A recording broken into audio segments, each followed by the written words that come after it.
Amado Padre Celestial, bendito sea, Señor. Te damos tantas gracias por el tiempo que tenemos para alabarte, exaltarte, Señor, derramar nuestro corazón delante de ti, Padre. Hoy queremos venir delante de ti, Señor, con toda humildad, Señor, a rogarte, Señor, que te manifiestes en esta meditación de la palabra, Señor. Que hables a través de mí, Señor, que cubras mis deficiencias y que tu Espíritu Santo, Señor, toque nuestros corazones por medio del poder de tu palabra, tu Espíritu Santo, Señor. Señor, que se siembre tu palabra en nuestros corazones y que podamos producir el fruto que tú deseas para nuestras vidas, Señor. Fruto que te glorifique, fruto que te agrade, Señor, y fruto que permanezca. Te lo rogamos, Señor, en el nombre de Jesús. Amén. Ok, vamos a hacer un repaso a grandes rasgos. Es la sexta sesión y la primera sesión, lo que estuvimos platicando, haciendo un repaso de esta serie del matrimonio no manicomio, hemos estado platicando acerca de la problemática que hay con respecto al matrimonio. ¿Por qué estamos teniendo las severas problemáticas en la cuestión matrimonial?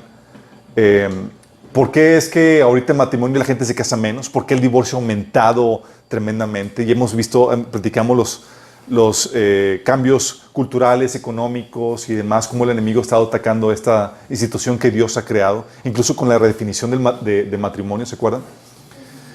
Algo muy tremendo, pero que los cristianos tienen que estar alerta acerca de esto y deben saber cómo defender esta institución. Y una de las problemáticas por las cuales los cristianos no saben cómo defender y caen dentro de estas terribles estadísticas de divorcio y de problemáticas matrimoniales es porque no conocen el principio de Dios para el matrimonio. Y es lo que tenemos que ver, ¿sí? Entonces es algo muy importante para los que están casados y para los que van a casarse, ¿sí? Solteros, es muy importante que sepan esto. Vimos entonces la problemática, habíamos platicado también la definición de matrimonio, ¿se acuerdan? ¿Quién se acuerda de la definición?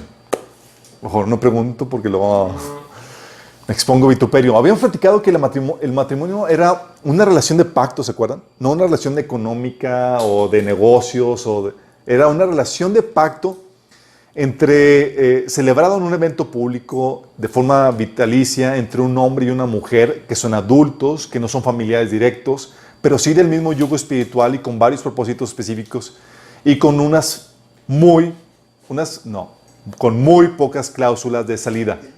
Entonces vimos la definición y hemos argumentado que en esta definición obviamente no era una relación cualquiera, sino que estamos llevando la relación a la máxima expresión que puede llevar una relación, que es una relación de pacto. Y habíamos platicado que son unas cuantas cláusulas de salida. ¿Se acuerdan las cláusulas de salida? Adulterio, probado, no mental, como les platiqué que querían, que una señora que quería divorciarse de su marido porque su esposo andaba, según esto, fantaseando con otra persona. Adulterio, probado, sí. ¿Y qué otra forma? Esquizofrenia. No, esquizofrenia no. Es adulterio, la muerte del cónyuge, habíamos platicado, cuando no, por abandono, ¿sí? Abandono nos habíamos platicado, oye, cuando ya el esposo desaparece, no está cumpliendo con responsabilidades o cuando corre en peligro la vida del otro cónyuge, ¿sí? Y habíamos platicado que la otra causa era cuando el esposo no creyente decide abandonarte por tu vida, por tu fe, por tu fe cristiana, ¿sí? Entonces habíamos platicado que son las cláusulas de salida. Y eso nos llevaba al punto que habíamos comentado, oye, son muy pocas cláusulas de salida, ¿por qué? Entonces si yo vivo una vida tormentosa en mi matrimonio, me está haciendo la vida de cuadritos mi marido y demás, ¿qué puedo hacer? Hemos platicado que cuando estás sufriendo en el matrimonio, no hay de otra más que ir al propósito colateral. ¿Se acuerdan cuál es el propósito colateral del matrimonio? Santificarte, hacerte la imagen de Cristo. El matrimonio colateral, el propósito colateral del matrimonio, habíamos platicado que era llevarte a la imagen de Jesús. Lo que hace el matrimonio es que tú piensas que en tu soltería tú eres ya perfecto y ya alcanzaste un nivel de madurez y santidad que dices, ya estoy bien perfecto. De repente el Señor lo que hace es que te pone con otra persona que saque a relucir todas tus deficiencias. Y se acuerdan la palabra de Proverbios, que el hierro con hierro se afila. Lo que hace Dios es que te afila para poderte sacar provecho, para poderte utilizar para su gloria, ¿sí? Todo lo que hace el Señor es que saca esas situaciones que están deficientes en tu caminar, en tu vida cristiana, ¿sí? ¿Qué es lo que hace? Te pone a una persona odiosa, a tu querido enemigo, para que puedas aprender a amar incondicionalmente. Cuando es injusto, ¿se acuerdan que habíamos platicado que el amor es injusto? ¿Por qué habíamos platicado que el amor es injusto? Porque cuando amas a los que te aman, no tiene ningún chiste. Jesús te enseña a amar a quien no se lo merece, a quien no te da el trato correcto. ¿Sí? Y eso es lo que el Señor pone en práctica con este sentido. Te enseña un montón de cosas, muchos recursos que el Señor te lleva a implementar cuando estás viviendo una situación difícil en el matrimonio. Y luego el asunto es que cuando no te sometes al trato de Dios, si no te sometes, respingas. Pero te ama tanto Dios que cuando respingas de la relación y entras en otra relación, ¿qué crees que pasa? Te vuelve a poner la misma problemática hasta que Dios termine de forjar la imagen de Cristo en ti. Sí, no hay escapatoria, porque el asunto no es el matrimonio, es Dios detrás de esto queriéndote forjar y desarrollar la imagen de Cristo. ¿Se acuerdan? Entonces habíamos comentado esa situación, propósito colateral, y habíamos platicado en la sesión pasada. Sí, habíamos platicado de la misión, habíamos platicado acerca de cómo Dios, en el diseño que Dios nos enseñó de modelo bíblico, nos enseñó que Dios primero creó una necesidad al inicio, y luego crea al ser humano para una tarea. Y luego crea a la mujer para que ayude al hombre en dicha tarea. Es decir, todo gira alrededor de la misión que Dios le dio al hombre. Tanto en el Antiguo Testamento como en el Nuevo Testamento. Dios hace lo mismo con la iglesia. Le expone la problemática y nos da una misión que realizar. Y habíamos comentado que cuando no tienes tu vida centrada en la misión que Dios encomendó, en la tarea que Dios nos encomendó como cristianos, lo único que queda es enfocarte en esta vida terrenal. En buscar una mejor casa, en todas las metas terrenales en las cuales el enemigo te quiere ofrecer, y no que son males en sí. El problema es cuando se convierte en la meta. La meta nunca debe ser la comodidad o los placeres de esta tierra, sino debe ser las añadiduras, cosas que vienen por buscar primero el reino de Dios. ¿Sí? Entonces, ¿qué pasa cuando tú no te enfocas en la misión en tu matrimonio y no enseñas a tu esposa a enfocarse en la misión? Lo que hace es que la esposa no puede estar sin enfocarse en algo y se va a enfocar en algo. ¿Sí? Y te va a hacer la vida de cuadritos si no se enfoca en algo. ¿Sí? ¿Por qué? Porque ella tiene una visión de lo que tiene que alcanzar y se va a comprar la visión que el mundo le ha ofrecido. ¿Sí? Entonces, eso platicamos en la misión y luego platicamos de la autoridad la sesión pasada.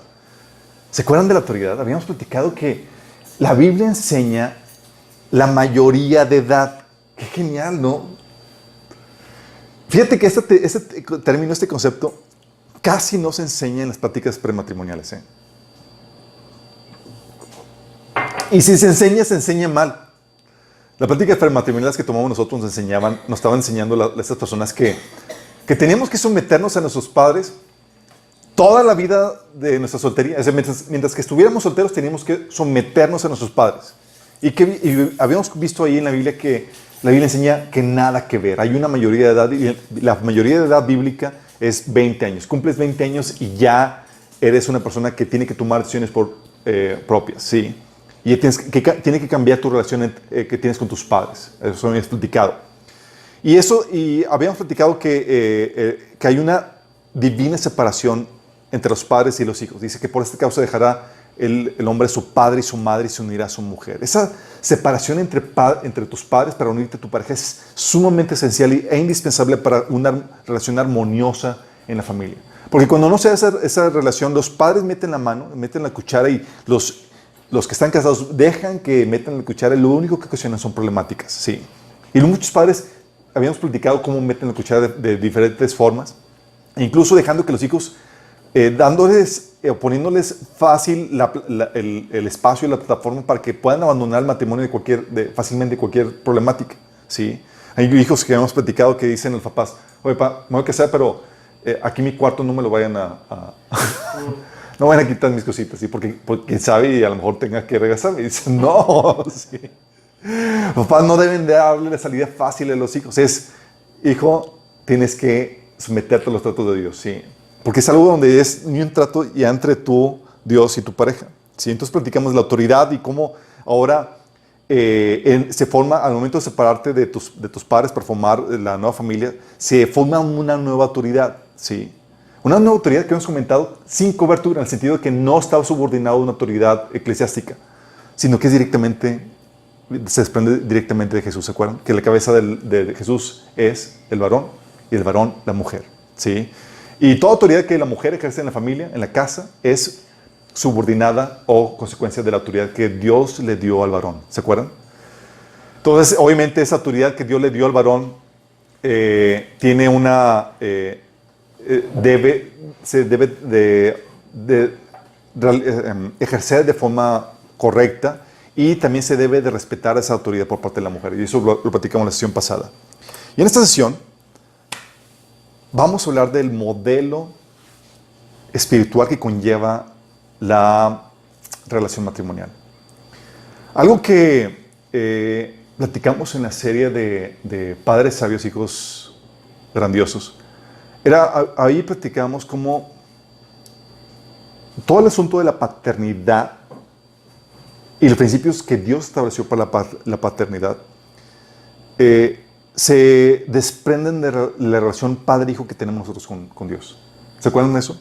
Los que tomaron un día el taller. Habíamos dicho, ¿quieres saber cómo debes ejercer tu paternidad? Mira tu relación, mira cómo es Dios Padre con nosotros. ¿Sí? Y de ahí vas a entender todo. Ya he platicado que si tú no eres la viva imagen de Dios en tu ejercicio de la paternidad para tus hijos van a sufrir después. Porque ellos se van a independizar de tu paternidad, pero no de la paternidad de Dios. Y Dios les va a tratar como Él es. ¿Sí? Luego así como que Dios les da disciplina y demás, ¿por qué Dios me trata así? Pues sí, nunca les diste disciplina a tus hijos y la sufren ya cuando Dios les da disciplina. ¿Sí? Entonces había platicado esa situación. Bueno, en la relación matrimonial es algo muy similar. ¿Sí? Dios moldeó el matrimonio para que sea un reflejo entre relación entre Dios y su pueblo. ¿Sí? Es un reflejo de un modelo espiritual. Sí, esto tiene una importancia muy fuerte porque en teoría nuestro matrimonio debe reflejar este modelo que Dios diseñó para este modelo espiritual que Dios tiene para con su pueblo. Por ejemplo, tú puedes ver en la Biblia este modelo en la relación Dios con el pueblo de Israel. ¿Sí? ¿Se acuerdan? Ezequiel 16 es todo un capítulo que habla acerca de Dios tomando como esposa al pueblo de Israel. ¿Sí? Dice, cuando volví a pasar, vi que ya tenías edad para el amor. Está hablando del pueblo de Israel. ¿Sí? Entonces te envolví con mi manto para cubrir tu desnudez y te pronuncié mis votos matrimoniales. Hice un pacto contigo, dice el Señor soberano. Pasaste a ser mía. Fíjate. Está hablando de cómo la tomó y le hizo el voto matrimonial con el pueblo de Israel. Y por eso a lo largo de la Biblia se habla de que Dios le acusaba a Israel de infiel, un término que típicamente se utiliza para las relaciones matrimoniales. ¿Por qué? Porque es un reflejo de la relación Dios con el pueblo de Israel. Lo que hacían es que abandonaban a Dios para ir detrás de otros dioses y estaban con eso cometiendo infidelidad espiritual. ¿Sí? Entonces tenías ese ejemplo de Dios con Israel, pero en el Nuevo Testamento tienes el ejemplo de Jesús con la iglesia. ¿Sí? La Biblia te enseña que todo el modelo matrimonial aquí que utiliza la Biblia es el modelo de relación que Jesús tiene con la iglesia, con el pueblo que Él redimió. Pablo, de hecho, menciona, hablando de esto, dice que ustedes son como una doncella pura a la que he comprometido en matrimonio con un solo esposo, que es Cristo. Fíjate cómo habla acerca de esto. Dice, hey, ustedes como iglesia vienen a tener esta relación con Cristo, así como la esposa, como su esposo. Sí. Y en este sentido, este modelo, así como el modelo de paternidad debe ser moldeado por la paternidad de Dios, el modelo de relación conyugal es moldeado por la relación que Dios tiene con su pueblo. Sí. Jesús y la iglesia, en este caso, vamos a ver algunos casos.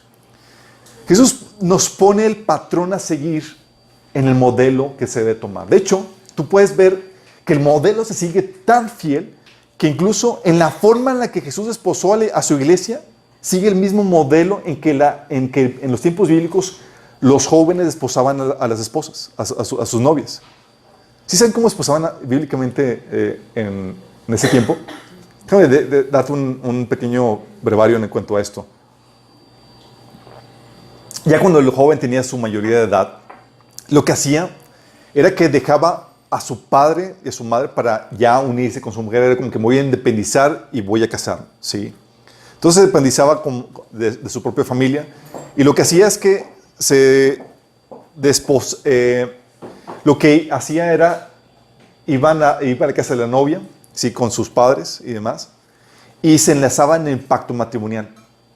Ahí hacían los votos matrimoniales en medio de esa petit comité, ¿sí? Así como típicamente se celebra hoy el civil, ¿sí? Familiares y demás.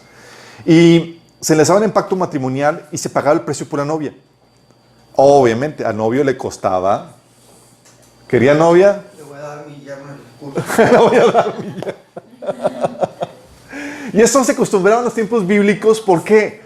Porque el hijo, los varones se convertían en parte de la fuerza laboral que el padre tenía para llevar a cabo su trabajo en el campo que ellos tenían. En cuenta que era una sociedad agrícola. Entonces hoy tenían los hijos y demás y ellos ayudaban y continuaban con el negocio del padre. Entonces las hijas no continuaban con eso y era como una forma de resarcir la cuota, sí, al padre, ¿no? Entonces se pagaba el precio por la novia en señal de aceptación del pacto de que accedía a casarse, tomaba una copa de aceptación y los jóvenes brindaban. Y se le entregaban regalos a la familia. Y ella, a partir de ahí, ya estaba casada, aunque no se había consumado el matrimonio, y ella se santificaba y se apartaba, ya no podía andar de coqueta o tener otra relación con nuestros amiguitos, no, ya pertenecía a alguien, ¿sí? Se le exigía fidelidad aunque no se había consumado el matrimonio, ¿sí? Entonces ahí el novio lo que hacía, dato curioso, es que dejaba a la novia en la casa de los padres y se iba. Qué fuerte, ¿verdad? Que se iba. Le decía a los papás, ahí se les encargo. Los papás de él. Le dejaban los papás de la novia, sí, dejaba a la novia en la casa de sus papás. Y el novio partía a la casa de su padre para preparar un cuarto adicional donde ellos vivirían. Iban a vivir con sus padres. ¿Por qué? Porque, como les comentaba, continuaban con el negocio de la familia, ¿sí? Entonces él preparaba una casa adjunta ahí en el terreno de su padre y la novia, en el ínter de que el novio estaba preparando todo para llevarlo para su casa, la novia se preparaba para su regreso inminente, es decir, era un regreso sorpresa. ¿Sí? Ya cuando terminaba, eso tomaba aproximadamente un año, ya cuando terminaba el novio de hacer los preparativos para recibir a la novia, llegaba el novio en un momento sorpresa, nadie sabía el día ni la hora, llegaba con sus amigos y demás, con trompetas, todo así, haciendo guato y se llevaba a la novia, ¿sí? Y entonces tenían la celebración de la unión ya con toda la gente, se consumaba la unión físicamente y después de consumar la unión físicamente venía la pachanga por 7 días. Imagínate, las bodas duraban 7 días, sí. 7 años. No, 7 días, tranquilo, 7 años no. Sí, entonces ese era el ejemplo, así era la forma. De hecho, yo no sabía que actualmente todavía en culturas de la India y Medio Oriente, todavía celebran de esa forma. Yo estaba recuerdo estaba en Boston con una chica de la India y estaba platicándome de que tenía que ir a la boda y que se tenía que ir unas 2 semanas. Yo, ¿por qué tanto? Dice, porque dura 7 días. Yo, órale, 7 días el bodón, qué grueso. Era, no me acuerdo no me acuerdo exactamente de qué parte era, pero bien platicaba de cómo se casaban los novios, se unían, luego lo que hacían es que iban a un cuarto donde tenían relaciones y todos afuera esperando, sí, que consumar la relación, y yo, qué raro, sí, sí. Y luego, ya que consumaba la relación, las 7 días de fiesta. Y yo, qué penita, ¿no? Sí. Pero este modelo... Tómame ya queremos comer. Imagínate. Sí. Bueno, este modelo, Jesús lo siguió al pie de la letra. Tal cual este modelo. ¿Qué hizo Jesús? Efesios 5, 31, 33 dice que deja la casa de su padre para venirse a conseguir a una novia. Qué fuerte.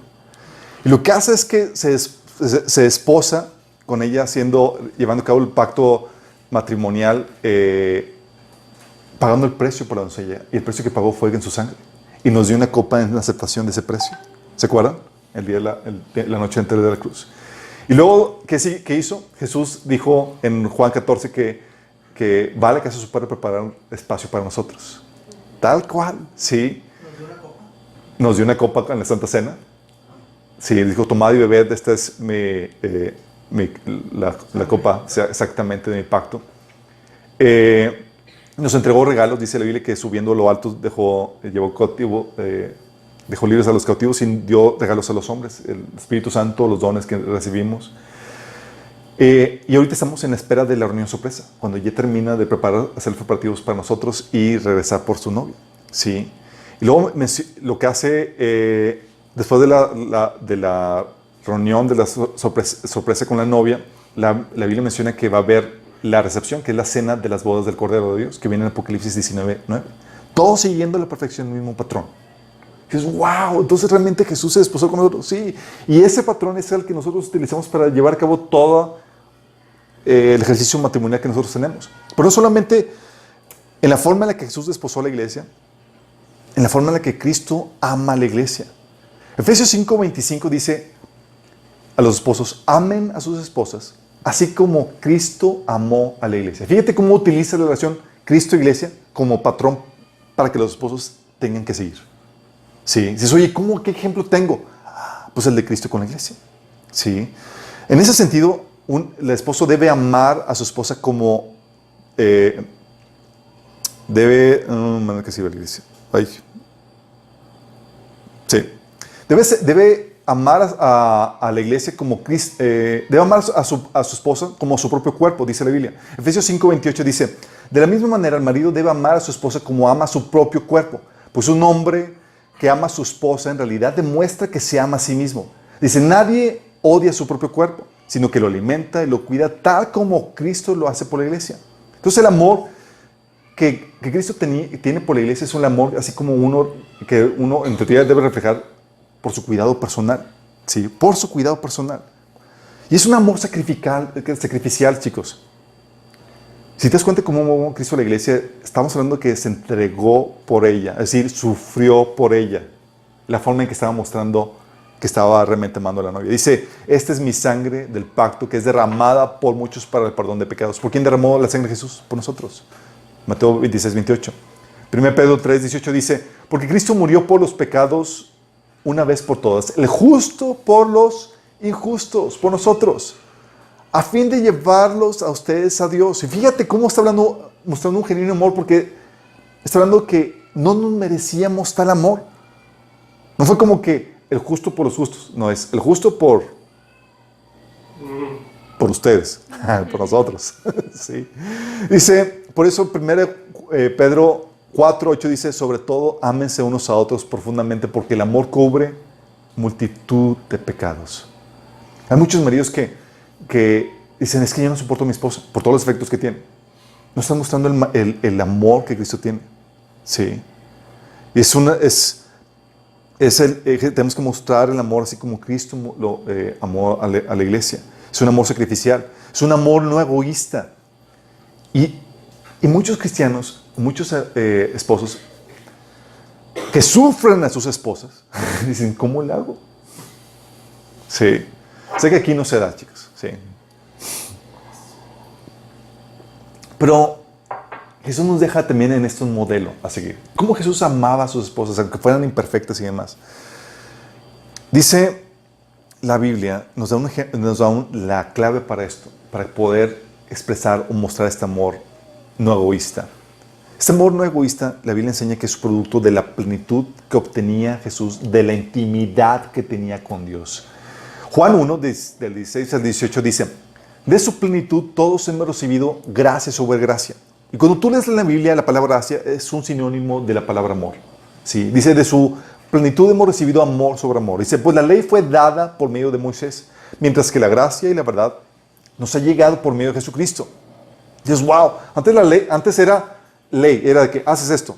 Sí, y la otra era, haz esto, pero te muestro el amor y te ayudo para que lo puedas hacer. Sí. Lo dice, a Dios nadie lo ha visto nunca. Al Hijo unigénito, que es Dios y que vive en unión íntima con el Padre, nos lo ha dado a conocer. Fíjate lo que dice, que vive ¿cómo? En unión íntima con el Padre. Porque este es el secreto, es Juan 1 del 16 al 18, porque este es el secreto para que Jesús pudiera manifestar esta plenitud. ¿Sí? Dice, de su plenitud todos hemos recibido gracia sobre gracia. ¿Cómo consiguió esta plenitud? De su unión íntima con el Padre.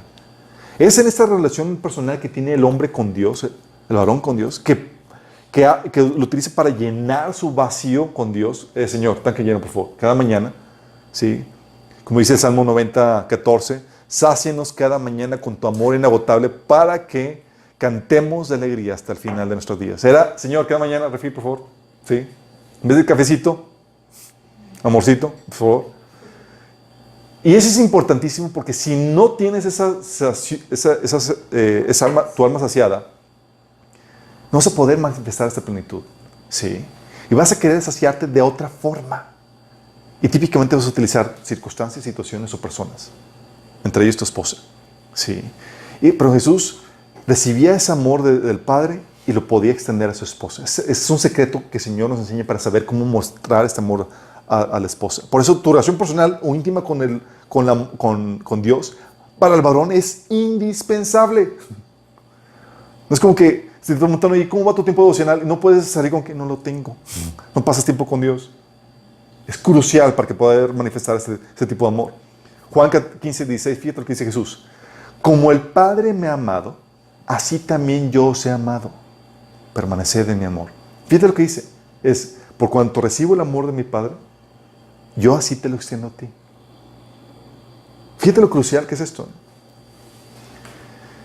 Y es el Padre el que le enseña a Jesús cómo amar a la novia, ¿sí? De donde viene la plenitud para amar a la novia, y también el que le enseña a servirla. Es de él de quien recibe ese patrón. Dice Juan 16:19.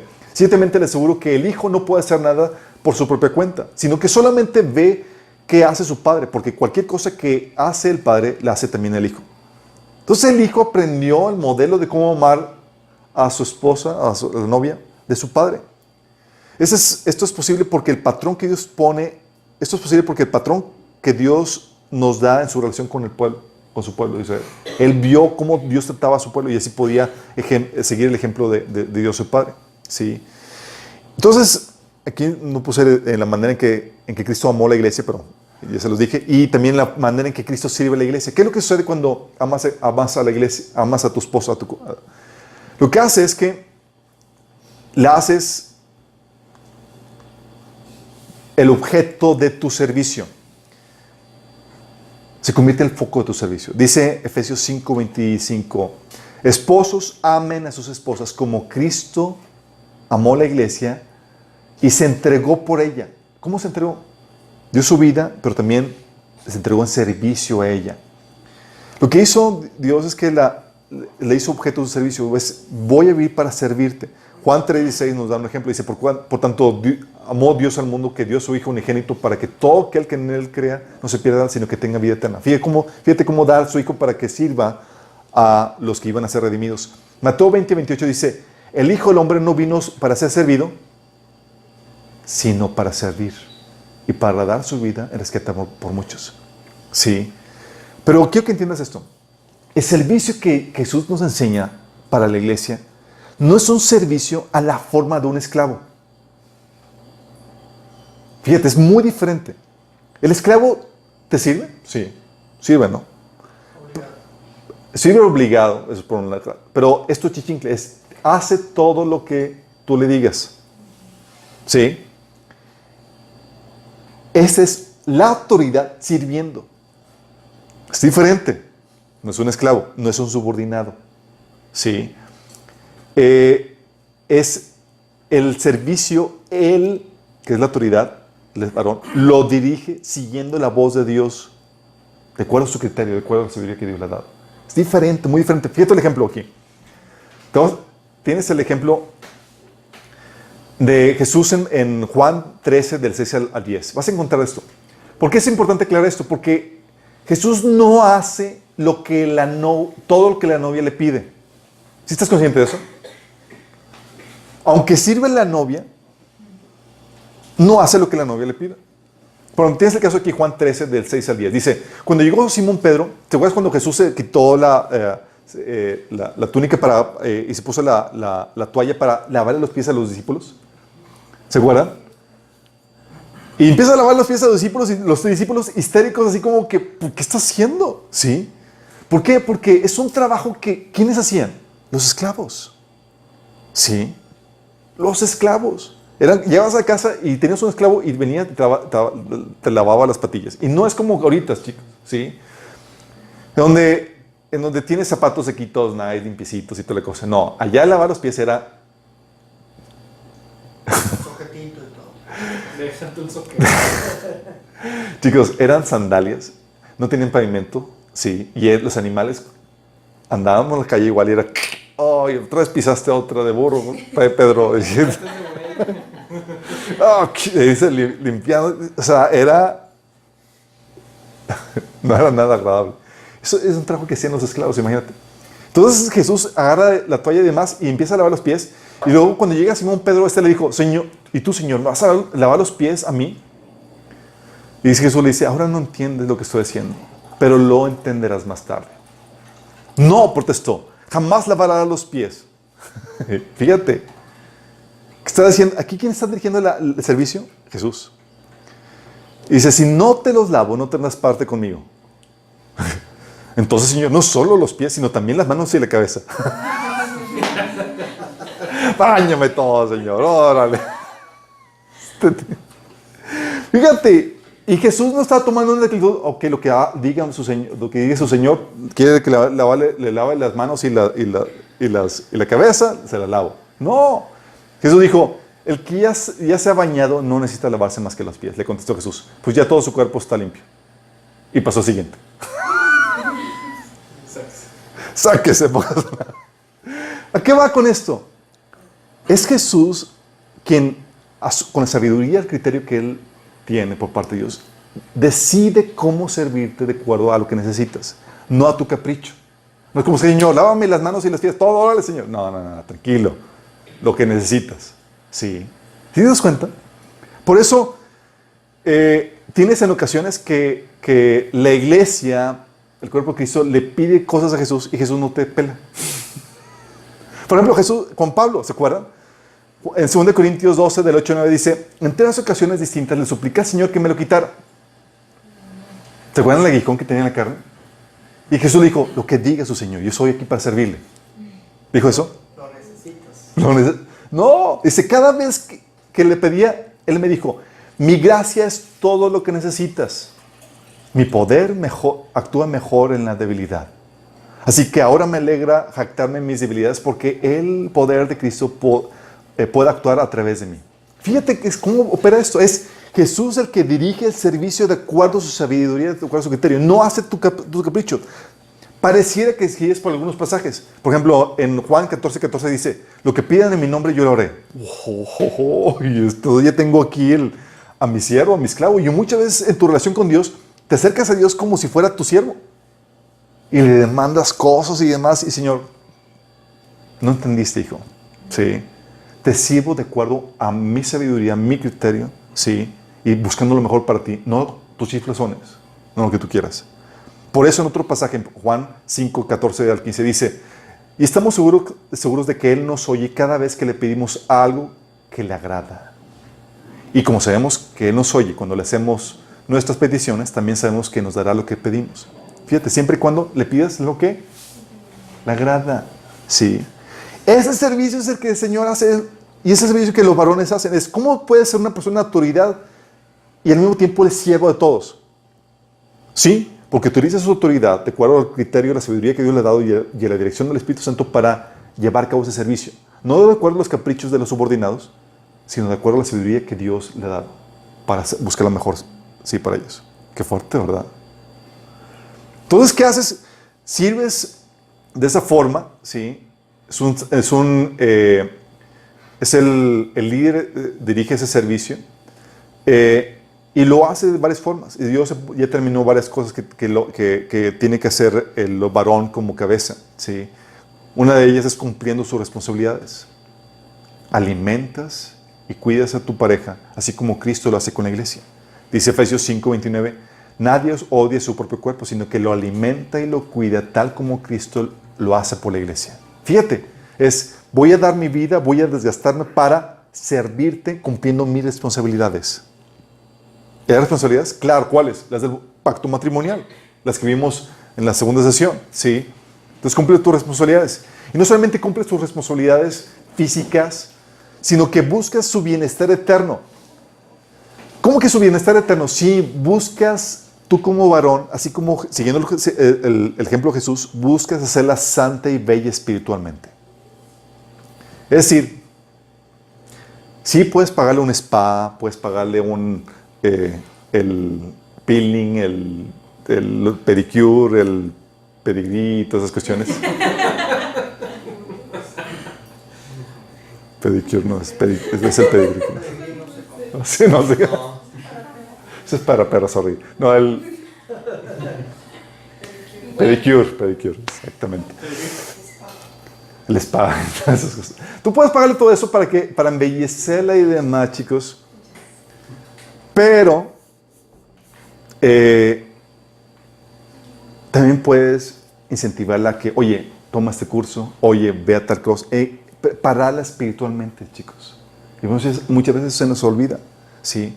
Dice Efesios 5:26, hablando de Jesús, que Él la purificó lavándola con agua mediante la palabra. Hablando de que Él se abocó a purificarla y prepararla para embellecerla internamente. Por eso dice 1 Pedro 3, del 3 al 4, que la belleza de ustedes no sea la externa, que consiste en adornos tales como peinados ostentosos, joyas de oro, vestidos lujosos. Que su belleza sea más bien la incorruptible, la que procede del íntimo corazón, que consiste en un espíritu suave y apacible. Esta sí tiene mucho valor delante de Dios. Sí. Fíjate cómo está hablando de que es buscar bienestar. De hecho, es algo que el varón tiene que ayudar. Por eso es no solamente el que provee, sino que él dirige y es el sacerdote de la familia. El sacerdote es decir, te enseño la palabra de Dios, te transmito lo que te requieres para que puedas entender la perspectiva de Dios y seas moldeada a la imagen de Cristo. ¿Sí? Recuerdo en pláticas que tengo con mi esposa y demás, así como que hay situaciones de crisis y demás, y le digo, es que la Biblia enseña esto y lo otro, tal cosa.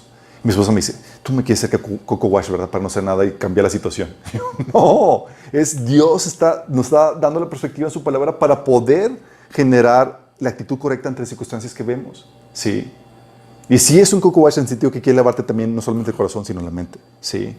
Dice 2 Corintios 5:10, dice, porque es necesario que todos comparezcamos ante el tribunal de Cristo para que cada uno reciba lo que le corresponda, según lo bueno o lo malo que haya hecho mientras vivió en el cuerpo de Cristo. Y algo que hace el esposo cristiano es ayudar a la esposa a que se enfoque en la recompensa eterna. Así es, ¿qué estás haciendo para presentarte delante de tu Señor con las manos llenas? Sí. Y es algo que los varones tenemos que hacer con la esposa. Es, oye, el servicio que haces, por más insignificante que seas, el cómo tienes a los niños, el apoyo que haces pastoreando y ayudando a tus hermanos y demás, tiene su recompensa y no puedes perder la vista de ellos. ¿Sí? Y esto es lo que hace el varón. Enseña, dirige, moldea con el ejemplo. En ese sentido. ¿Sí? Entonces, la manera en que sirve la iglesia, el varón sigue el ejemplo de Cristo. También en el ejemplo, en la manera en que Cristo trata a la iglesia. Dice 1 Pedro 3:7, ustedes esposos sean comprensivos en su vida conyugal. Fíjate lo que dice, palabra clave, comprensivo con ellas en su vida conyugal. ¿Sabes? Esto de ser comprensivo con ellas en la vida conyugal está hablando de ser paciente y misericordioso con las luchas, las debilidades, las emociones que tienen las mujeres, sus confusiones, sus volatilidades. Platicando con una pareja, recuerdo, ellos habían entendido muy bien la dinámica que hay en la vida matrimonial. Sí.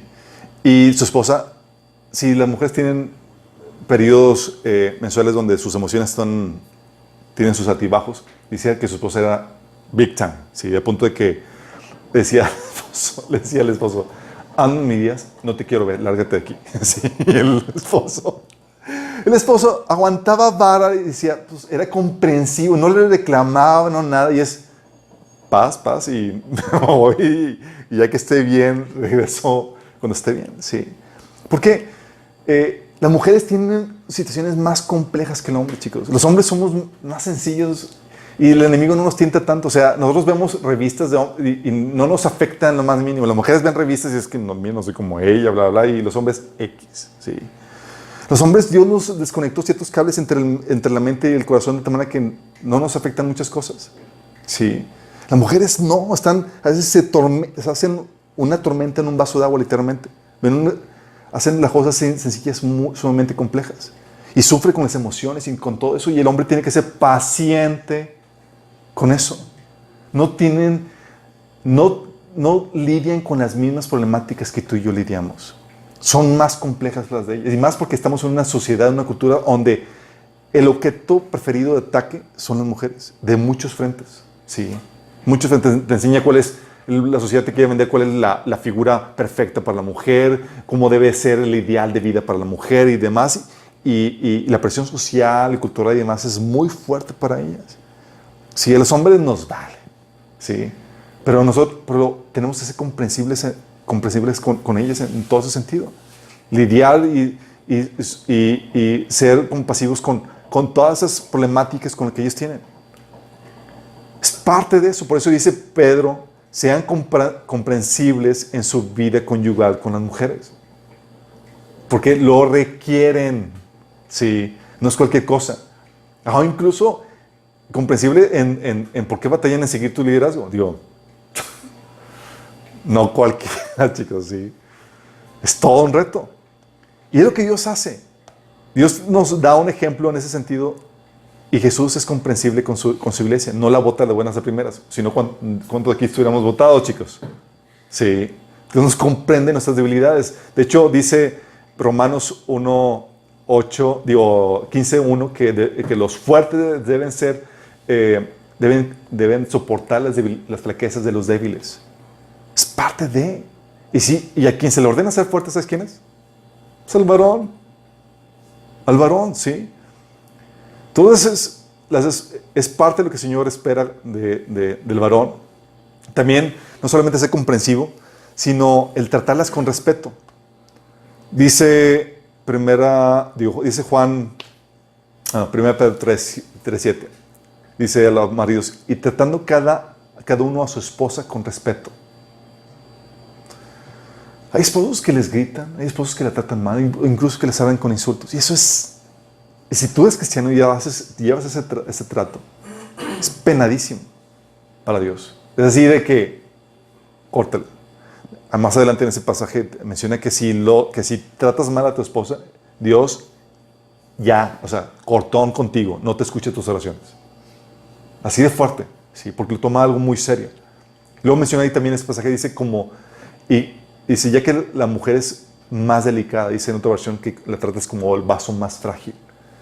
Los hombres somos a veces muy toscos y tratamos a las mujeres como si fueran hombres a veces. Sí, lamentablemente. Les queremos tratar así como que igual de toscos y demás. No son hombres. Dice, oye, pero mi esposo me pega, aunque te pegue. Sí lo puedes soportar. Tú sí lo puedes soportar. Sí. O sea, tienes que tratarle como vaso más frágil. Sí. Es parte de la forma en la como Cristo trata a nosotros. Y también, fíjate cómo Cristo nos da el ejemplo también en la forma en la que Cristo hace copartícipe a la iglesia. ¿De qué forma? ¿Se acuerdan? Cristo hace copartícipe a la iglesia en su misión. Jesús dice en Juan 17:18, como tú me enviaste al mundo, yo los envío también a ellos. Fíjate, yo me envío o que ustedes son copartícipes de mi misión. De hecho, por eso dice en Juan 20:21, como el Padre me envió a mí, así yo los envío a ustedes. Igual las esposas, la haces copartícipe de tu misión. ¿Sí? No solamente tu misión, solamente fuera de eso. Jesús nos da un ejemplo de que la iglesia también debe de ser copartícipe de los sufrimientos con Cristo. Oye, no solamente eres copartícipe de su misión, sino eres copartícipe de sus sufrimientos. Dice primero de Pedro 4:13. En cambio, alégrense mucho porque ustedes esas pruebas los hacen ser partícipes con Cristo de su sufrimiento. Fíjate lo que implica la vida matrimonial. Aquí te enseña que la esposa no solamente debe esperar cosechar todo el trabajo y el esfuerzo del hombre. Así como que, pues me va a poner mi casa, va a ser todo bonito y todo genial y me voy a mantener. No. Te vas a ser partícipe de toda la friega y todas las circunstancias en las cuales el esposo se vaya a involucrar o se vaya a meter para llevar a cabo esa tarea. Sí. Aquí Pedro está recordando, hey, así como Cristo sufrió y demás, tenemos que ser solidarios y padecer juntamente con Cristo en su misión. Por eso se acuerdan de lo que habíamos comentado. Las esposas las mujeres que se van apenas a casar, una pregunta que deben hacer es, ¿cuál es tu misión? ¿Cuál es tu llamado? Sí. Porque si el llamado que tú escoges, a mí me vas a meter. Y quiero ver de qué magnitud es y qué es lo que implica para así voy a pagar el precio. Porque lo que sufres en tu llamado, tú también lo vas a sufrir. Sí. Oye, pues quiero irme de misionero a India con los pobres y demás. Pues ¿sabes qué? No va por ahí. Yo no quiero pagar ese llamado. Sí. Hay un costo que lleva eso. Y Cristo también nos da un ejemplo en ese sentido de que, oye, llamó a su esposa y le hace partícipe también, no solamente de la misión, de los sufrimientos que implicaban. 2 Corintios 1:5 dice, pues así como participaron abundantemente en los sufrimientos de Cristo, así también por medio de Él tenemos abundante consuelo. Participamos de su misión y participamos de sus sufrimientos. Así también las esposas. Es parte de. Pero no solamente participamos de sus sufrimientos, participamos también de la gloria de Cristo. Dice 2 Timoteo 2:12, si sufrimos, también reinaremos con Él. O 1 Pedro 5:4 que dice, cuando venga el gran pastor, recibirán una corona de gloria y honor eternos. Es genial, dice, no solamente voy a participar de la friega, voy a participar también de la recompensa. Sí. Y déjame decirte que esta friega que las esposas se aventan con sus esposos en todos los proyectos que hacen y en el propósito que Dios les ha puesto a los varones, es lo que hace que el varón aprecie tremendamente a las esposas. Si algo que le digo a mi esposa es, todo lo que hemos vivido juntos, el sufrir, batallar, la escasez, la abundancia, las pruebas, en todo el trabajo que hemos estado haciendo para Dios, hace que nos compenetremos y que valoremos eso, porque no cualquiera le entra, no cualquiera. Sí. Y bendito eres si tienes una esposa como la mía que le entra los trancazos en tu misión, en la tarea que Dios te ha dado. Sí. Entonces también eres compartícipe de su gloria, también de su autoridad. Dice Apocalipsis 2:28 que tendrás la misma autoridad que yo recibí de mi Padre y también de su reino, que en la Biblia enseña. Entonces, aquí se rompió esto.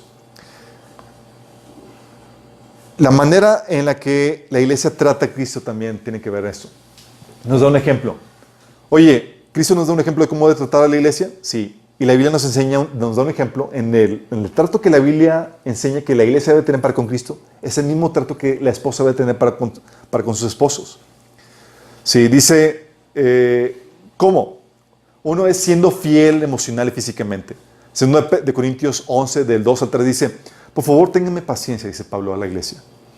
Pues los celo con un celo de Dios mismo. Los prometí como una novia pura a su único esposo, que es Cristo.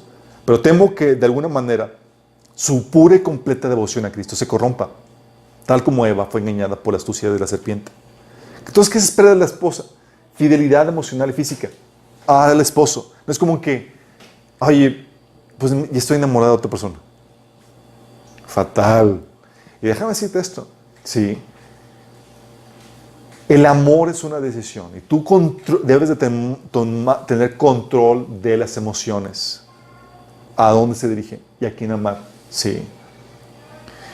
Y tú debes ser fiel emocional y físicamente, pero no solamente fiel. Las esposas deben someterse a sus propios maridos como el Señor, dice Efesios 5:22. Dice también el versículo 24. Así como la iglesia se somete a Cristo, también las esposas deben someterse a sus esposos en todo. Y ese pasaje, este versículo, causa temor, así temblor a muchas mujeres. Como, ¿cómo? O sea, una cosa es el Señor y otra cosa es mi esposo, por favor. Sí. O me ha tocado que me dice que pláticas que tengo con consejería, no sé si les había platicado, que dice la esposa, es que Alberto, mi esposo no está obedeciendo a la Biblia y él hace lo que quiere y a veces no me consulta y esto no está bien. Sí, porque dice la Biblia, o sea, ella dice, es que mi esposo no debe tomar ninguna decisión sin antes consultarme. y pedirme, así como que en pocas palabras, sin pedirme permiso. ¿Y dónde sacas eso? Amós 3:3 dice, dice que ¿cómo caminarán dos sin antes ponerse de acuerdo? ¿Cómo caminarán dos juntos sin antes ponerse de acuerdo? Entonces, él no debe tomar ninguna decisión sin consultarme, sin que yo esté de acuerdo. ¿Really? Eso, chicos, es una forma sutil de querer controlar la relación. Sí. Porque la Biblia te enseña claramente que tu sumisión debe ser como la que se da a Cristo. Y pregunta, ¿Cristo nos consulta todo a nosotros? No.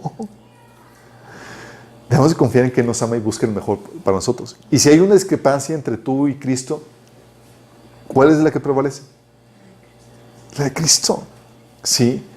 Por eso, 1 Pedro 3, de 5 al 6 dice, ante esta problemática, dice, ellas, las mujeres casadas, ponían su confianza en Dios y aceptaban la autoridad de sus maridos.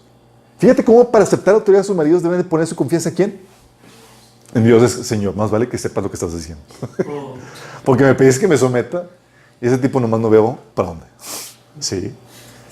Es en serio.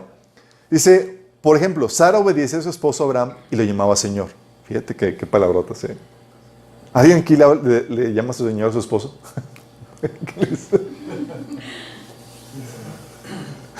Dice 2 Timoteo, dice, ante ese tipo de situaciones, chicos, ¿sabes lo que la Biblia te enseña esto? Este principio, para que puedas descansar en Dios ante la situación de tener un marido falible. Y vamos a ver de eso, de hecho, la otra sesión, pero te adelanto. La Biblia te enseña esto. Dice, 2 Timoteo 2, del 1 al 2, pídele a Dios que los ayude, está hablando de la oración, dice, deben orar, ¿sí?, por las autoridades, dice, pídele a Dios que los ayude, intercede en su favor y da gracias por ellos. Ora de ese modo por los reyes y los que están en autoridad. ¿Tu marido está en autoridad? Sí. Y te dice, ora por ellos. Sí. Y por todos los que están en autoridad, dice, para que podamos tener una vida pacífica y tranquila, caracterizada por la devoción a Dios y la dignidad. Hay esposas histéricas. Sí, porque ahora mi esposo con qué cosa va a salir ahora. ¿Qué decisiones va a tomar? Y es como que el Señor te recuerda, te da sustos. A veces los esposos damos sustos. Y dices, esos sustos son recordatorios de que no estás orando por tu esposo.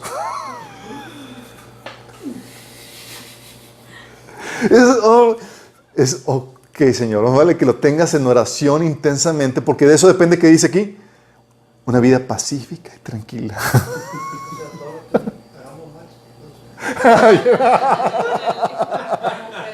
O sea, y voy a decirte, chicos, necesitamos oración. A veces lo vamos a quejetear, pero sus oraciones van a ayudar, Señor, que mi esposo tome decisiones sabias, correctas. Por favor, Señor, que no haga una tarugada. Sí. ¿Por qué dice la Biblia, Proverbios 20? Cuando tú oras y pones a tu esposo, dice la Biblia, Proverbios 21, que el corazón del rey es como el arroyo dirigido por el Señor, quien lo guía por donde Él quiere. Y eso es lo que tú quieres, que Él tome decisiones guiadas por donde el Señor quiere. Sí. Entonces, la iglesia debe tratar de esta forma a su esposo, sometiéndose, pero también llevando una vida pura y una conducta respetuosa hacia Él. 1 Pedro 3, del 1 al 2, dice, asimismo, esposas, sometan a sus esposos, de modo que si alguno de ellos no cree en la palabra, puedan ser ganados por el comportamiento de ustedes, más por el comportamiento de ustedes que por sus palabras, al observar una conducta íntegra y respetuosa. ¿Qué te dice? Ya le compartiste, ok, no te lo ganaste. Aquí dice, deja a un lado la estrategia de bibliazos y con tu testimonio. Para que vean, si tú lo tratas como la iglesia trata a Cristo, dice aquí Pedro, tienes una posibilidad muy grande de ganarte. Fíjate. Si lo tratas como la iglesia trata a Cristo, usando una conducta íntegra y respetuosa. Y eso lo vimos en la sesión pasada. O sea, no regañándolo como si fuera tu hijo, tratándolo como realmente si fuera la autoridad. Habíamos comentado cómo las esposas muchas veces tratan con mayor respeto a sus jefes de trabajo que a sus esposos. Y eso es fatal. Sí. Por eso dice 1 Pedro 3:4. En cambio, vístanse con la belleza interior, la que no se desvanece, la belleza de un espíritu tierno, sereno, que es tan precioso a los ojos de Dios. Fíjate qué estás diciendo. ¿Quieres ganártelo así? No te vayas tanto por la cuestión externa. Sí, obviamente, date tu manita de gato y demás, pero La estrategia principal debe estar enfocada en tu belleza interna. ¿Sí? Cómo eres internamente. Entonces, ese es el patrón que la Biblia nos enseña de Jesús con la iglesia. Y dice que cómo debemos de tratar, cómo debe ser la relación matrimonial. Pero también lo ves con Dios, con Israel. Dios, dice la Biblia, como hemos comentado, que Dios desposó al pueblo de Israel cuando hizo el pacto en el monte Sinaí. Tal cual, como esposo y esposas. ¿Sí?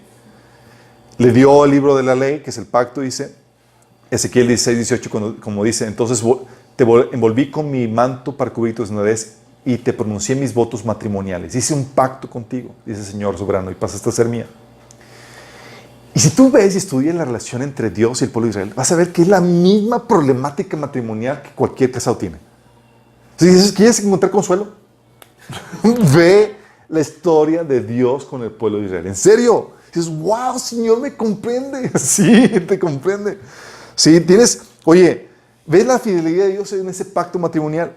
Ves, por ejemplo, todo el libro de Éxodo 16, Éxodo 13, Éxodo 14, ves la provisión, la fidelidad de Dios en su provisión para el alimento como casado. La fidelidad en su guianza, en la columna de nube de día y la columna de fuego de noche. La fidelidad en su protección ante los peligros, como los egipcios contra los moabitas, entre otros. ¿Sí? Dios los protegía y hacía que ganaran las victorias. Ves a la fidelidad de Dios ahí proveyendo, siendo fiel, proveyendo comida y alimentación y demás. Pero también ves cómo Dios, como cualquier matrimonio, chicos, matrimonios se atraviesan dificultades. Y tú ves esas mismas dificultades en la relación entre Dios y el pueblo de Israel. Oye, situaciones de necesidad. Falta agua, falta comida. ¿Sí? ¿Ves esa problemática de escasez? Y ves en esa relación en Dios con el pueblo de Israel teniendo esas problemáticas de escasez. O situaciones de peligros. O situaciones de pleitos. El pueblo de Israel peleándose con Dios. Por falta de agua, por ejemplo. ¿Sí? O el pueblo de Israel sufriendo por los retos que implicaban seguir la visión de Dios. Oye, vamos a la tierra prometida. ¡Ay, gigantes! Están más grandes, está difícil. Está así. Y las esposas muchas veces tienen que sufrir la visión, la misión que implica seguir a sus maridos. ¿Sí? Y las problemáticas matrimoniales, obviamente, que conllevan. Desde el inicio, en la relación de Dios con Israel, ¿se acuerdan? ¿Cuál fue la principal problemática? Tan pronto lo sacó de Egipto, ¿se acuerdan? Infidelidad. Oye, pues ya se tardó estar allá. Ya, pues ya lo vimos. Pues vamos a buscarnos a otro. Y así, oye, pues ya se tardó, pues ya estaban texteando con otro tipo y platicando y toda la cosa. Sí. O la otra problemática, aparte de la infidelidad, en esa relación matrimonial entre Dios y el pueblo de Israel, la queja. Es que me tienes aquí con falta de agua, es que no me das de comer, me das de comer solamente esto, no me das de comer bien, este desierto que ya no lo aguanto, me tienes en condiciones terribles. La queja. Así como la misma situación por las condiciones en las cuales estaba teniendo en su relación con su esposo, que es Dios. O la problemática es de rebeldía a la autoridad. No aguantaban la autoridad de Dios. Se rebelaban. Si la Biblia da ejemplos de eso en Números 16. O la crítica. Empezaba la iglesia, así el pueblo de Israel a criticar a Moisés y a Aarón y era porque ya no aguantaban la situación. O la más típica, que era dudar del carácter de Dios. Ya no me amas. Me quieres tener aquí porque no me quieres, bla, bla, bla. El pueblo de Israel así era. Oye, quería Dios llevar la tierra prometida y demás. Había problemáticas y demás. Y el pueblo de Israel luego, es que no trajiste aquí para morir en el desierto, es que no nos quieres, bla, bla. Las mismas problemáticas, ¿sí? Mismas problemáticas matrimoniales. Y ves también la misericordia de Dios, vez tras vez, que extendió a una esposa cabezona, rebelde y demás. Dice, oye, ¿cómo que hacía Dios? Dejaba que a veces sufrieran las consecuencias de sus decisiones, pero vez tras vez lo que hacía el Señor es que perdonaba sus ofensas y sus infidelidades. Y ves la paciencia tan tremenda de Dios. Y eso nos da un ejemplo a nosotros. O sea, hemos tenido relaciones de matrimonio donde el esposo muy divo, olvidándose de sus problemáticas, sus defectos. O sea, como dice, es que mi esposa está llena de defectos. ¿Y tú, mi chavo? ¿Tú piensas que este es así perfecto y toda la cosa? Se da la gracia a Dios que Dios no te ha votado y ese mismo trato que Dios te da, debes de pasar a tu esposa porque Él emula esa relación. Esta relación en cuestión del matrimonio es lo que te lleva, Señor, te lleva a entender cómo es Dios. Sí. Te lleva a ver cómo batalla Dios contigo. Sí. Te pone Dios en una situación análoga a la que Dios mismo vive, para que tú entiendas y seas comprensivo y también cambies. Todos pasamos dificultades, chicos. Todos. Oye, tú llegas con Dios, es que Señor, me hirieron, me hicieron daño, me pecaron contra mí. Y el Señor dice, igual que tú pegas contra mi hijo. Sí. Y llegas con Dios así, los varones pueden llegar quejándose, es que Señor, mi esposa me hace esto, lo otro. Igual que, ¿ahora me entiendes? En mi relación contigo. Muchas veces que yo llegaba con Dios y quería así como que quejarme de situaciones con mi esposa y demás. ¿Sabes qué hacía el Señor? Me confrontaba con mis cosas. Dice, ahora me entiendes, hijo. ¿Cómo te digo contigo? Y yo, sí. Y nos pone en situaciones donde podemos comprender, donde nos pone para comprender la situación que tenemos, para que podamos ser comprensivos y cambiemos. Sí. Y Dios nos da ejemplos. Por eso nos permite estas situaciones para poder entender a Dios y para también permites esto para que podamos ejemplificar el modelo de Dios. Es parte del propósito de Dios. Quiere Dios que el modelo de relación entre Dios y el hombre se pueda ser ejemplificado por medio de la relación matrimonial. Es un modelo a seguir. ¿Sí? Oye, tú quieres decir, ¿cómo es la relación entre Dios y el hombre? Un matrimonio, de acuerdo al orden de Dios, lo ejemplifica perfectamente. Y es algo que tú debes de entender. Segundo Tesalonicenses 3, del 7 al 9, dice Pablo, dice, ustedes mismos saben cómo deben seguir nuestro ejemplo. Nosotros no vivimos como ociosos entre ustedes, ni comimos el pan de nadie sin pagarlo. Al contrario, día y noche trabajamos arduamente y sin descanso para no hacer carga a ninguno de ustedes. Y dice, y lo hicimos así, no porque no tuviéramos derecho de tal ayuda, sino para darles un buen ejemplo. Porque ¿qué hace Dios? Te utiliza la relación matrimonial a su imagen y semejanza para dar un modelo a seguir. Entonces, ¿cómo debe ser? ¿Cómo es la relación entre Dios y el hombre? Un matrimonio forjado en la imagen de Dios te muestra a un esposo que ama a la esposa como Cristo amó a la iglesia. Es como, así. Y te muestra una esposa sometida al Señor. Te muestra una esposa sometida al Señor, así como la iglesia sometida a Cristo. Para que la gente pueda entender cómo es esta relación que Dios quiere. Y es así como entiendes cómo Dios, qué es lo que Dios quiere de tu relación. Porque cuando entiendes que Dios diseñó la relación matrimonial para que sea un modelo de la relación espiritual, ahora entiendes por qué las exigencias y las demandas de Dios. Entiendes por qué Dios es celoso. Porque les entiende ya en el contexto matrimonial. Sí. Por ejemplo, dice 1 Corintios 11, 21. Dice que no podemos beber la copa de Dios y también la copa de los demonios. No podemos participar de la mesa de Dios y también de la mesa de los demonios. O vamos a provocar a celos al Señor. ¿Somos acaso más fuertes a Él? Y la gente dice, ¿cómo que Dios es un Dios celoso? ¿Por qué provocar celos a Dios? Y la gente se le hace mal. Pero cuando lo entiendes en el contexto matrimonial dices, entiendo perfectamente. Es un Dios que te ama tanto que te quiere exclusivamente para Él, en la forma de un matrimonio. Sí. Así como el esposo quiere que la esposa se consagre para Él, que sea exclusivamente para Él, y la esposa quiere que su esposo sea para Él. La misma forma. Entonces cuando entiendes qué es lo que Dios quiere en tu relación con Él. Porque te puso en una situación donde estás emulando esa relación. Sí. Y tu casa y tu familia, cuando vives el modelo matrimonial que Dios quiere, se convierte en un modelo del Evangelio.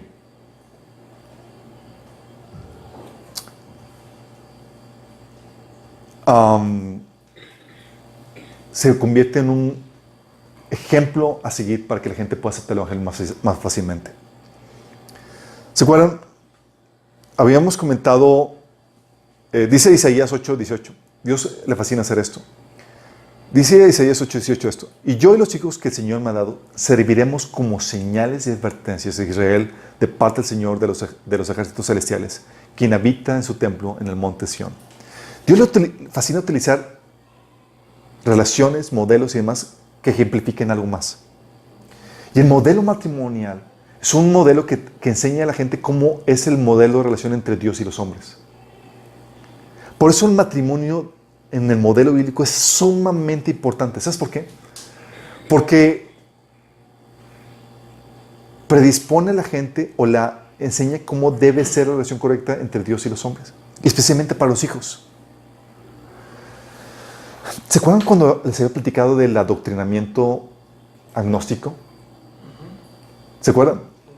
Que con las figuras, los tipos cristianos que se están dando en las películas, se está dando un sutil adoctrinamiento agnóstico.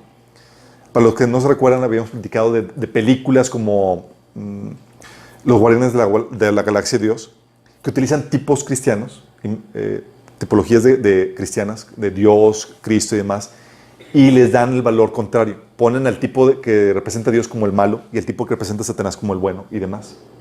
Y lo que hacen esas películas es que transmiten un mensaje gnóstico. Es decir, predisponen, y con ese mensaje gnóstico que transmiten de forma sutil, predisponen a la gente para aceptar sin problema y sin resistencia un mensaje y un modelo anticristiano, un modelo satánico. De manera que cuando llega el enemigo a presentarte un modelo, un mensaje satánico, tú lo aceptas con facilidad porque estuviste bombardeado con un modelo que te enseñaba eso. Porque tú eres familiar. Exactamente, te es familiar. Bueno, lo mismo sucede con un matrimonio cristiano. El modelo matrimonial correcto predispone a los hijos a aceptar sin problema el mensaje cristiano. Fíjate. Lo predispone sin correcto. ¿Por qué? Les facilitan entrar en una relación correcta con su creador porque ya vieron cómo es en su casa. Esa relación de sumisión al esposo y el esposo cuidándoles a la esposa. Ya le compartes el evangelio y es, sí, claro, todo encaja. Porque ya lo vieron o lo vivieron. No solamente para los hijos, para la gente que está relacionada alrededor, que conoce cómo está el matrimonio. Por eso tu matrimonio, cuando quiero hacerlo al modelo bíblico del Señor, como una señal, como un modelo para la gente no cristiana, para que sepan cómo es correctamente. Porque la gente ve, dices, oye, es que la esposa debe someterse al esposo como Cristo, como le dice Cristo. ¿Cómo es eso y demás? Y ven tu matrimonio funcionando en armonía, en ese amor, en ese ejemplo. Y dices, sí, yo conozco varios casos, sé cómo es. Y se le hace fácil seguirlo. Sí. Pero si en cambio ven un matrimonio, y especialmente en matrimonios cristianos, que es un matrimonio donde hay falta de respeto, rebeldía por parte de la esposa, o el esposo se ama a sí mismo y desatiende a su esposa y demás, ¿tú crees que te transmite un mensaje apetecible para seguir? Y luego compartes y enseñas de que es que debes someterte a Cristo así como la esposa somete a un marido. ¿Tú en la torre? No, hombre. Jamás. Sí, porque no tienen ese ejemplo. Entonces tú con tu matrimonio puedes ser aborrecible el evangelio para otros, fíjate. O puede ser atractivo. Y la idea es que Dios quiere hacer el evangelio atractivo y viable por medio de tu matrimonio. Y esto es básico para una generación en donde se ha erosionado todas las formas de autoridad posibles. Menciona la gente autoridad y es como que ya, cruz, o sea, porque se ha abusado tanto el concepto de autoridad. Sí. Judas 1:8 del 8 al 10 habla acerca de cómo estas generaciones son personas que no tienen ningún respeto por la autoridad. Porque se ha abusado de la autoridad. Y se ve la autoridad como un yugo de esclavitud, no de orden, no de dirección, no de protección, no se ve como una ventaja. Pero tu matrimonio puede presentar una opción diferente de cómo funciona correctamente y cómo se hace atractivo. Sí. Y esto es indispensable para una generación en la que la gente es amadora a sí misma, como dice 2 Timoteo 3:2. Sí. El Señor nos da un ejemplo de que es mejor dar que recibir. Y eso es especialmente para los varones. Un amor abnegado, entregado, para el bienestar de la familia. Sí. Por eso en tu caso, hombres, ven el amor de Jesús por su iglesia en ti, en tu relación matrimonial. Qué heavy, ¿no? Así como que ya te ponen un nivel a alcanzar. Sí. O cómo puedes invitar a otros a experimentar un amor que Cristo tiene por ellos, pero que tú no reflejas por tu esposa. Sí, Cristo te ama, sométete a Él. Y tú no muestras ese amor por tu esposa. Qué heavy. Sí. Cuando haces eso, saboteas a la esposa, saboteas el evangelio, al no mostrar un amor como el de Cristo por tu esposa. O sea, ¿ven en ti el amor maduro que Dios manifiesta por su esposa? Ese amor maduro que soporta las ofensas, que persiste amando a pesar de los defectos, que ama incondicionalmente. ¿Sí? Porque si tu nivel de entrega no refleja el de Cristo por su iglesia, necesitas arrepentirte. Como varón. Fíjate, tenemos un estándar muy alto. Las mujeres, ¿ven en ti la sumisión y el respeto que la iglesia tiene por Cristo en tu relación matrimonial? Fíjate, qué fuerte. ¿Cómo puedes invitar tú como mujer a otros que se sometan a Cristo cuando tú no puedes someterte a tu esposo? Qué heavy, ¿no? Invitas a otros, es que debes someterte a Cristo, y tú así de rebelde. Sí, de respetuosa. ¿Ven en ti las actitudes que Israel tenía para con Dios? Israel cabezón, rebelde ¿sí? ¿Ven esas mismas actitudes? Porque si tu nivel de respeto y sumisión no refleja el de la iglesia por Cristo, como mujer, necesitas arrepentirte. Sí, estás haciendo un daño al evangelio. Tú dicen, oye Alberto, es que esto está muy padre, pero la cruda realidad es otra. Sí. Mi esposo dista mucho de ser como Cristo. ¿Qué sucede en este caso? ¿Es una buena excusa para no tener eso? Mira, déjame decirte esto. Vamos a tratar la siguiente sesión. ¿Sí? Pero si tú como esposa eres igual que Israel, así de dura de service, vas a sufrir su liderazgo aunque fuera Cristo mismo. Así como Israel sufrió el liderazgo de Dios, perfecto y demás, lo sufría. Sí. Es un asunto de que primero lidiar contigo mismo. Sí, porque aunque tuvieras a Cristo mismo como esposo, la sufrirías, si tu corazón es correcto. Oye, mi esposa dice mucho acerca de la iglesia. Mi esposa digo, jamás de que sea mansa o sumisa o respetuosa, ¿sí? Pero si tú, como esposo, fueras igual que Dios, sabrías cómo lidiar con una esposa así. Y no tendrías ningún problema.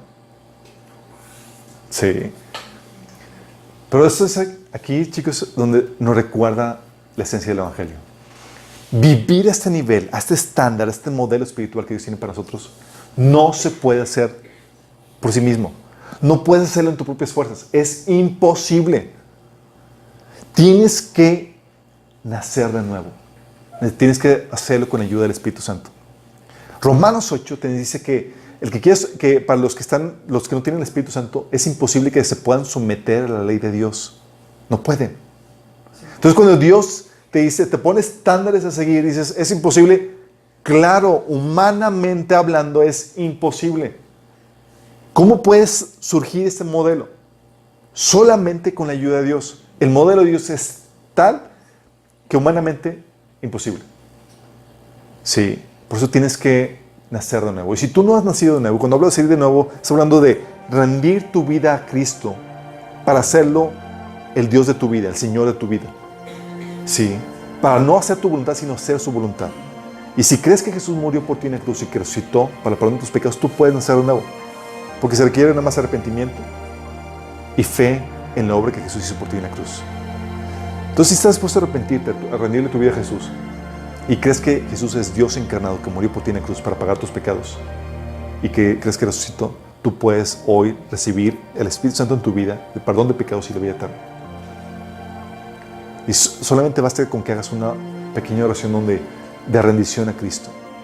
Si quieres hacerlo, te quiero guiar en esta oración. Ahí cierra tus ojos y dile, Señor Jesús, yo quiero rendir mi vida a ti. Quiero pedirte perdón por mis pecados, por hacer mi voluntad y no la tuya, por despreciar tu voluntad y hacer lo que yo quería. Hoy me arrepiento de mis pecados y te pido que me perdones. Te pido que me salves y que me limpies. Yo creo que moriste por mí en la cruz y que resucitaste para el perdón de mis pecados. Yo te acepto como mi Señor y mi Salvador. Si tú hiciste esta oración de rendición a Jesús y fue genuina, se va a manifestar con dos cosas. Tú pasaste de ser una persona que eras ignorante por voluntad propia de la voluntad de Dios y no te interesaba conocerla porque estabas interesado en seguir tu propio camino. Entonces ahora pasas a ser una persona que quiere conocer la voluntad de Dios y someterse a su voluntad. Entonces lo que vas a hacer es, si realmente es genuina esta conversión, vas a empezar a leer la Biblia para conocer su voluntad y someterte a ella. Si no lees ni siquiera la Biblia, es una señal de que ni siquiera te has arrepentido. ¿Sí? Y vas a empezar a congregarte, que son dos cosas básicas que la Biblia enseña que debe ser. No porque aquí tu Señor es una orden de tu Señor, no te está preguntando que si quieres o no, te lo ordena. Hebreos 10, 24, 25 te enseña eso. ¿Sí? Entonces son cosas básicas que tienes que empezar a hacer. Y si vas a empezar a leer la Biblia, comiéncela desde el Nuevo Testamento porque vienen cosas que tienes que obedecer. Y en cuanto a los demás, los que ya hemos aceptado al Señor, ¿cómo andamos en el modelo? ¿Estás consciente del peso de responsabilidad que Dios ha puesto sobre nosotros? Tu modelo de relación marital debe ser un reflejo vivo de la relación que la iglesia vive con su Señor para hacer atractivo el Evangelio. ¡Qué grueso! O sea, la gente puede sentirse atractiva o repulsiva de acuerdo a cómo ve tu matrimonio. Y lamentablemente el índice de divorcios en los matrimonios cristianos está terrible. Lamentablemente me ha tocado hijos de parejas cristianas que se alejan de Dios. ¿Sabes por qué? Porque vieron cómo era la relación marital en sus padres, que vivían como perros y gatos, puros pleitos y demás. Y vieron que no reflejaban el mensaje del Evangelio en su relación marital. Y eso causó repulsión en sus hijos y en la gente que los rodeaba. No tenían el poder para poder compartir el Evangelio, porque sus vidas no testificaban el poder del Evangelio. Entonces, si estás en esa situación, te invito a que nos rindamos al Señor y hagamos lo pertinente para corregir. ¿Qué necesitas para tener un buen matrimonio? ¿Qué estás aprendiendo los principios? Pero lo que les había comentado, tienen que poner en práctica lo que vimos en los primeros talleres. Tienes que poner en práctica lo de sanidad emocional, lo de mente renovada y todo lo que enseñamos en el discipulado. Porque en el matrimonio se pone a prueba todo. Todo se pone a prueba. Sí. Y es aquí donde tienes que poner y tienes que ser discipulado porque puedes manifestar este nivel de madurez espiritual. ¿Oramos? Amado Padre Celestial, Señor, queremos venir ante ti y traer nuestras relaciones matrimoniales, Señor, para pedir que intervengas en ellas, en nuestras vidas, Señor. Señor, en vez de estar apuntando a nuestros cónyuges para que cambien, Señor, queremos pedirte que nos cambies primero a cada uno en particular, Señor, a nosotros, Señor. Que hagas de nuestro matrimonio, de nuestras vidas, Señor, matrimonios que reflejen el glorioso mensaje del Evangelio, Señor. Queremos que la gente pueda ver nuestros matrimonios y pueda entender esta relación que tú nos llamas a tener contigo, Señor. Que puedan ver nuestro matrimonio y puedan entender por qué deben someterse a Cristo. Que puedan ver nuestros matrimonios y por qué deben entender, Señor, cómo vivir estas vidas entregadas a ti, Señor. Que seamos ese ejemplo, Señor. Que podamos manifestar este amor por nuestras esposas de tal manera que ellos puedan entender cómo tú nos amas a nosotros, Señor. Mostrando ese amor que Cristo tuvo por la iglesia, Padre. Ayúdanos en este proceso, Padre. Sigue corrigiéndonos, síguenos moldeándonos a tu imagen, Señor. Te lo pedimos en el nombre de Jesús.